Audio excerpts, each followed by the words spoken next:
So I just wanted to put up another short video about the directional scanner. So this is Keactes 101 guide on the directional scanner. Ta-da! Now, directional scanner, or D-scanner as I'll probably call it from now on, this is the one tool that everybody in EVE should be able to use proficiently. It helps you to find stuff to kill, and it helps you to find stuff to not kill and run away from. It also helps you stay safe. I mentioned in one of my other videos about in the fleet roles video actually, about the 360 scanner, so this is in relation to that. So what is the directional scanner? Now the directional scanner, or D-scanner, is a tool that allows you to scan 14.3 AU astronomical units from your current location in any direction. Every ship in EVE Online is equipped with a D-scanner, including your pod. So it's really important to know that. There are no skill book requirements, and the D-scanner can be used defensively or offensively. Now, when I talk about defensively and offensively, I mean for defensively, I mean for probe detection and to identify any incoming fleets or hostiles or bubbles, or that sort of thing. It also, you can obviously see if there are hostile ships on scan, obviously, first and foremost. Offensively, what I mean by that is you can use it as a tool to find and pinpoint targets. Now this could be scouting for enemies, for instance, as you're crossing through a system. It could be that you're pinpointing a target that for a dedicated prober, for example. It could be that somebody's at a mid safe or at a deep safe or at a safe spot that's not aligned to anything, so it's approximate location, it's approximate range, but you don't know exactly where it is. So first and foremost, I suppose, dude, where's my directional scanner? As you can see on the image, that's where it is. It's just to the left of your capacitor. It's the little circle, looks like a kind of map scanner sort of thing, and when you click it, a little radial menu will appear. Now when you click that, when you click the original scanner button, the radial menu will appear, and you need to select the one on the right, which is the directional scanner. Now, for the shortcut nerds, if you press Alt-D on your keyboard, you will access the scanner quicker. So that is your actual scanner there. That's what will appear. That's your scanner. So you click that button, the radial menu will appear, and then you click that button there. So that's it. So just moving on to features of the directional scanner. You've got two features to it. You've got the range and you've got the angle. The range is exactly that. It is a distance from your current location in a sphere. I'll come on to that though. But it can be adjusted just using this little slider, just by grabbing that button and just sliding up and down. And likewise with the angle, you've got various presets which are 360, 180, 90, 60, 30, 15 and 5 degrees. Now that is 360 degrees from your current location. Now I'll come on to exactly how these work in due course, but I just want to note one thing sort of straight away. The D-scanner does not differentiate between any hostile or friendly ships. They will all show up on D-scan. So the D-scanner merely shows you all of the items that are on scan. So it's pretty important. So you need to know your own ship composition or fleet composition, what ships are in your fleet and their ship name, so on and so forth. That's why when I fly any ships, I name it the same thing all the time, so that people know it's me, if that makes sense. So the next slide is how to find somebody in space even. So when you see someone on 360 degree scan at the full 14.3 AU, it's possible to use the directional scanner to narrow down where the target is to find its location in a number of ways. Now you can do that using the angle button and the range slider, and you can do it as a combination of both. You can narrow down their location by dragging the distance down. Say you've got somebody on short range scan, it would be down at 1 AU for example, but you would then adjust the angle as well. So in conjunction with the D-scanner, you've also got the map. If you when you open the map, so again just press F9 for the nerds, you'll see a sphere around your ship, and that is the green sphere there. That is in effect that is the scan area of your directional scanner on board your ship. Now you can adjust the directional scan, as I mentioned, by sliding the buttons. So just want to talk through something. If a threat is present on grid with the celestial, say an asteroid belt, a station, a planet, or so on, you can use the tracking camera now to snap your camera view and your D-scanner view, which is really important, to scan to that precise location. So just using this example, if you enter a system and you find a ship on 360 scan, you know straight away that they're within 14.3 AU of your current location. You can then use the angle slider to narrow down that location. So by reducing the scan then from 360 to 180, you'll know whether the target is in front of you or if it's behind you as your field of view as you look at the screen. Now if it's in front of you, you then continue to narrow down your field of view by sliding the angle, eliminating regions of your field of view to establish the whereabouts of the target. So in effect, by clicking on the different brackets in space and scanning, you can then eliminate where the target is not located and then establish where it could be located.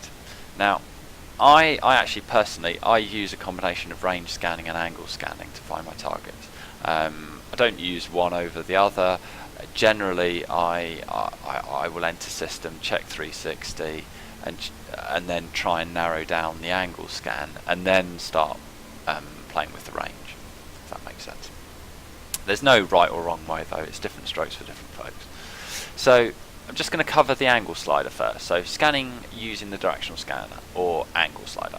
By adjusting the angle, you can narrow down the possible locations as to where the target is. And that is in effect what you see. That is the angle scan. You've got 360, 180, 90, 60, 30, 15, and I've lost count there, 5. But yeah, that's the angle scanner. So in effect, your 360 scan is the whole orange. So that's 14.3 U sphere around your ship, where your ship is located at the green splodge. And so it scans the full 360 degree sphere around you. And by adjusting the angle, you'll see on the next slide, the little button has moved slightly. And you're now only scanning half of the orange. So just 180 degrees. So in effect it's 180 degrees, everything in front of your ship, so it's scanning full 180 degrees there. And as you can see, the button has adjusted down. So the next slide will show you the next stage down, which is 90 degrees. This is what I call your portion of chips, or your large portion of chips. So this is 90 degrees from your ship's location in front of you, in effect. The next step down is 60 degrees. This is your small portion of chips. And as you can see, as you adjust the angle down, the volume, if you were to think of that as fluid within that cone region, the volume of fluid within that area will reduce. So likewise, when you adjust yourselves down to the 30 degree scan, which I call the ice cream cone, you're getting a much more pinpointed, focused kind of location, possible locations. And then obviously the next step down is 15 degrees, which is far more pinpointed, and obviously 5 degrees is boom, that's where they are. That could be them at a belt, it could be them at an asteroid field, it could be them at a station, whatever it could be, an anomaly or whatnot. So the next slide is actually a little video to show you just how to actually operate the angle button. So let me just see. So hopefully this will work straight away. I had some problems before. So yeah, here we go. So as you can see, that's the full 360. That's it at 360. So I'm scanning, just adjusting it down to 180. That's your half orange. You can see this kind of half sphere, semicircle. That's your large bag of chips. That's your 90 degree, sorry.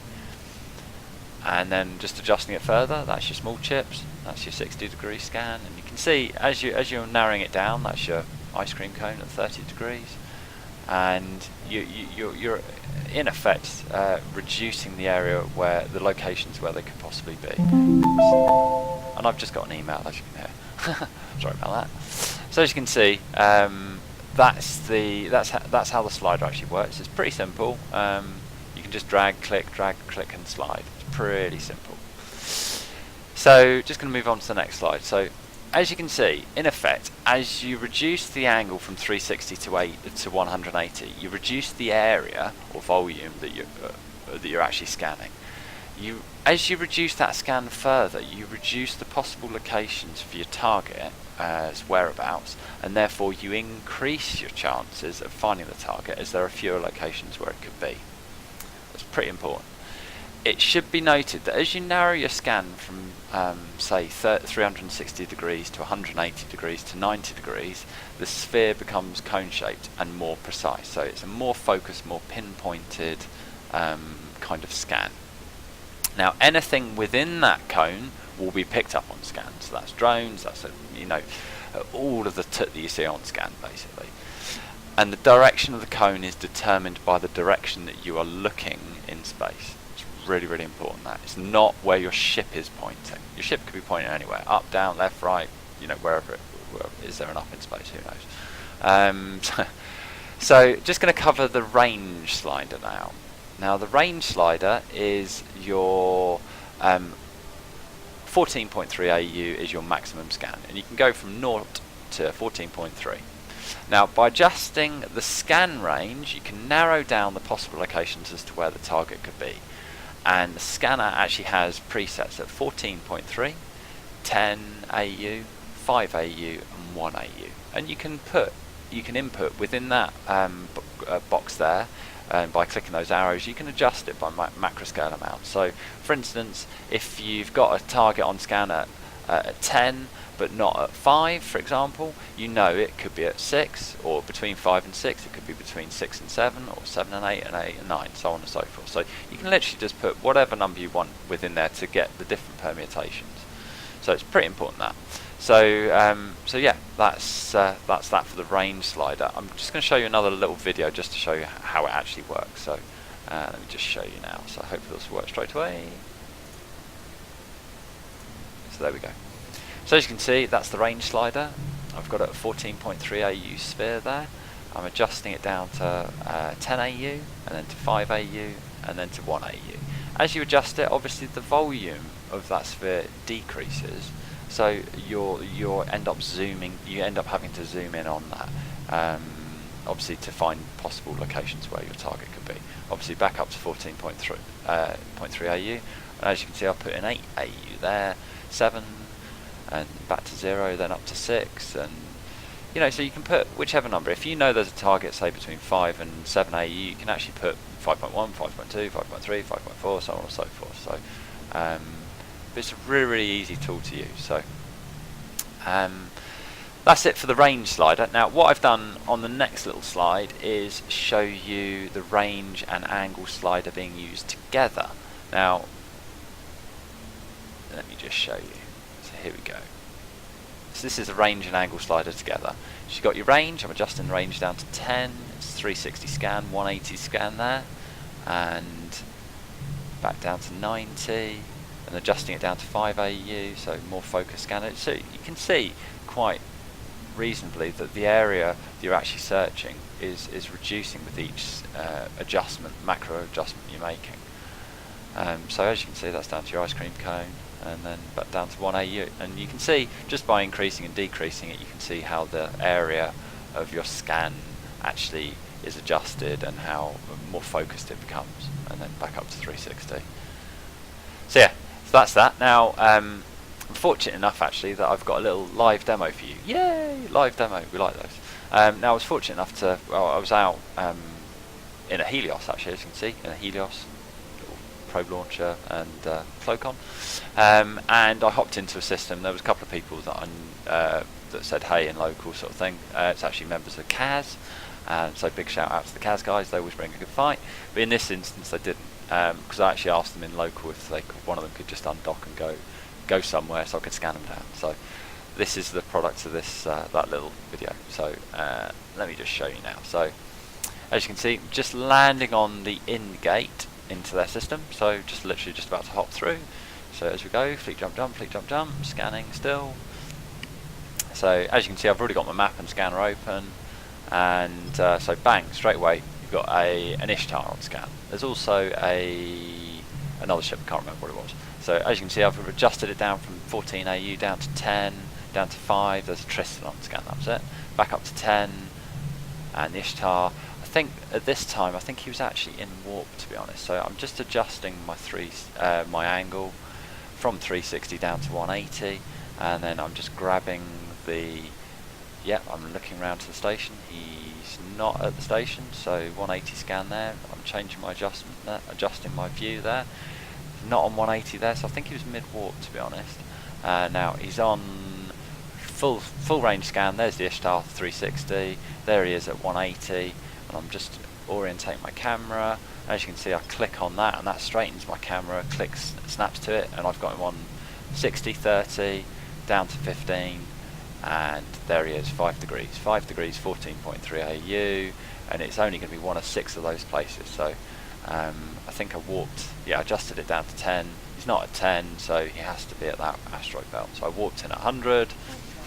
So that was it. Obviously, it's fairly limited places where it could be, but you see the process of elimination, how your kind of macro scale adjustments down. So as you can see, I warp through, landing, loading grid, shutting the map shortly, and boom, there he is, Mr. Ishtar and Mr. Tristan. Good guys. Shout out to Andrew and the other guy, Borrowed Time, I think it was. So yeah, there we go. There's this shiny little Ishtar. Now, had that been combat situation, obviously, if I'd have been out skirmishing, I would have grabbed that, pointed it, and we'd have fetched him a new one, so to speak. So yeah, that's that little live demo. It's pretty simple, and yeah, that's it. That's about it for that live demo. And just the final slide I've got is just a summary slide. So in summary, the D scanner itself is a really powerful tool. Cannot understate how important it is that people are able to use it and understand how it works. So first and foremost, people should be practicing with their core mates, get up to speed using it. Everybody should be able to use this. And if you can't use it, ask your court mate to hop into a system with you and just try and scan them down. Pretend that they're targets, for instance. Just do some live action kind of, smash and grab sort of thing. So, and that's it. Really, just learn to use it. The D-scanner is a great tool, and everybody should be able to use it. So, in summary, good luck, and let me know how you get on.